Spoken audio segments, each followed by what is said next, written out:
there. Welcome back. It's Cindy Courtney, your independent Scentsy consultant or sponsor. And today I'm here with the Training Tuesday on follow-ups.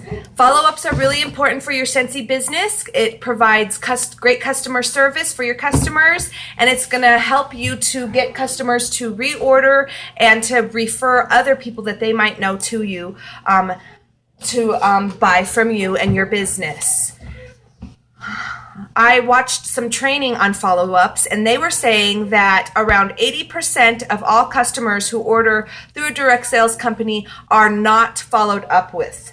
So only 20% of customers receive a follow-up from their consultant about the product they purchased, seeing if they like it, if it works for them, and how it's going. So that means 80%.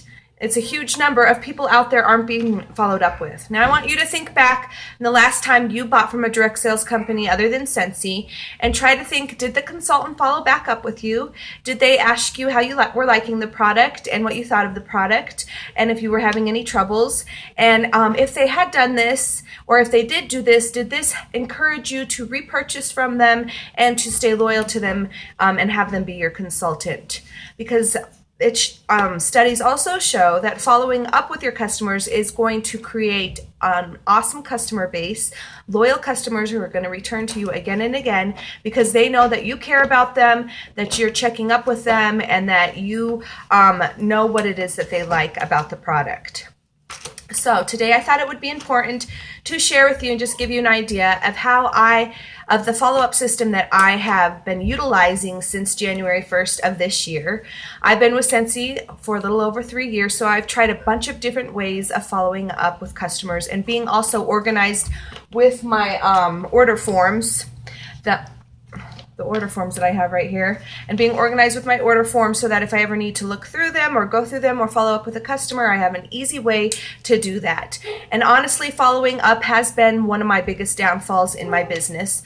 There are some customers it's easier to follow up with, but strangers and customers I've only met for one time has been more difficult for me to want to follow up with. But I have challenged myself this year to make it a goal to email and text these customers and call if they would prefer that and follow up with them.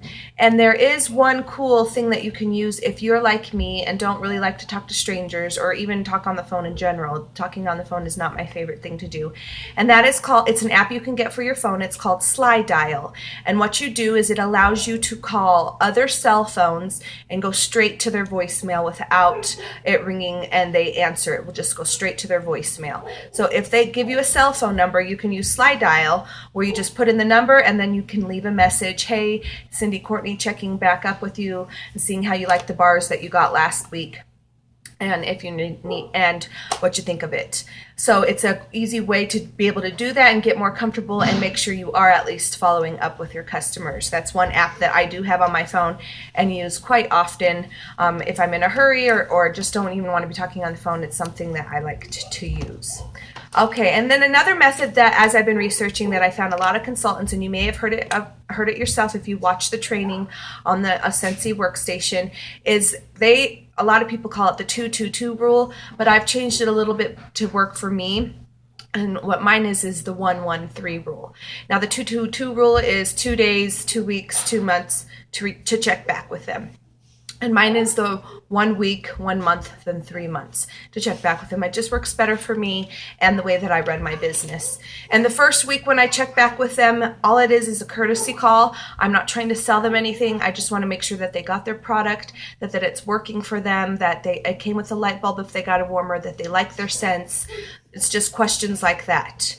And then I'm going to let them know I'll be checking back with you in a month to see how you're doing. So they'll be expecting my call when I call them back in a month. They're not going to be like, why is she calling me? So then in a month, that's when I'm going to say, are you needing anything? Are you running low on wax? And this is going to help you know if they do need anything and also if they're using their products correctly. So then you can answer their questions with that. And this is also a great time to ask for parties or to ask for referrals. If you have a referral program, you can say, hey, do you have any friends or family you could refer? And when they buy or join, this is what you would get. So that's something that you can do at the 1 month. And then the 3 month, if they don't reorder in the 1 month, would be where you check back again, seeing if they need to reorder anything. And at this point, if they don't need to reorder, then that, again, ask those questions. Are you using your warmer, this or that, and to help figure out and make sure, because by 3 months they most likely should be needing to reorder wax or something. So that is the method that I've been using, and it's been working awesome for me. I bought this binder at the beginning of the year. At first I bought it to just organize my order forms, because I want to be able to pull out an order form if a customer calls me with a question or I need to check back and see something. I want my order forms to be right at my fingertips. So I bought a binder like this last year from Target. It was a little bit smaller than this one. Didn't have as big of a ring in it, but what I did was I punched holes in it and stuck it in my binder, and then when I needed to refer back to those orders, then it was a way for me to do that. But it did get a little sloppy and messy because I didn't have it completely organized, and this binder solves that problem for me. It has a pocket right in the front where I keep extra order forms if I need an order form to fill out for some reason. And I also have my stamps there because I like to write thank yous to all of my customers. And then when you open it up, over here is where I put orders that haven't been entered yet into the computer or fully submitted yet. And as you can see, I don't have any of those right now. And then this binder has a little cute pocket, which I love. Inside I keep my thank you cards, because for everyone who orders from me, no matter how many times they order from me, I'm going to write them a thank you note. And you can buy these at the Target Dollar Spot or the Dollar Tree, or Michael's always has great sales on blank cards, and that's where I get mine, and they're all write-offs. So I keep a stack in here, as well as this is a place where I like to keep payment of orders that I haven't submitted fully yet. So if someone pays with cash or check, I can keep it in here, and then I'm not wondering where I put it. And then this binder came with all these different color tabs. There's a red one. Hold on just a second, okay? Okay, I had to tell my kids to settle down. And then this binder came with all these different dividers and little stickers to mark it off. And what I did was I broke it up into 3-month increments for the year of 2006. So this one's January through March. The next one's April through June. Then July through September. October through December. And then the last little tab is for online orders. Please hold on one moment. Okay, sorry. Could hear my kids arguing. I had to tell them to quit and to knock it off. Then the last tab I have here is for online orders. So anyone who orders online, instead of filling out an order for them, I just log them over here. Excuse me. I log them right here, where I put the date that they ordered, their name, the amount that they ordered, and then I made a little spot for where I wrote to check off if I thanked them and if I checked back with them. So it's an easy system for me to do. And then going back to this part, within each 3-month increment, I also marked off the months. So right here is the beginning of January. Then right here is the beginning of February, so that it's easy for me to flip back and use my 113 method. And then the last thing that I just started doing recently, this month actually, it's not something that I've had in place all the time, but I'm going to start doing it now, is then on my order forms, actually I'm going to show you my most recent order forms, because some of them I need to play catch up on. Okay, so this is on my most recent order form. I have a little post-it note that I stuck on here. I have a ton of post-it notes. It's a great way to use them. Then I put thank you, 1 week, 1 month, and 3 months. And I check marked that I've written her thank you. I've checked back with her in 1 week. I need to check back with her in a month. And then by the date up here, or I could also write it here, is when to check back with her. And this is also an order form I need to put into my binder. And the way that I do that is I use this little folder that I got from the Target Dollar Spot. They have little binders also with like calendar sets. And I line it up to my order form, and then I circle in the little dots with a marker or pen. Sorry, turning away from you. And then I'm going to hole punch the little spots where I marked it, and then I can put it in the right spot.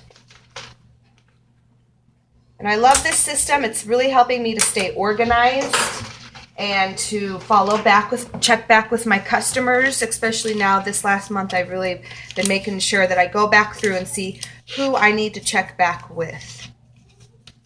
All right, and then I just put it in the right spot. She is an April order. So then I know again in July is when I need to check, no, next month in June I need to check back with her, and then in August I'll be checking back with her.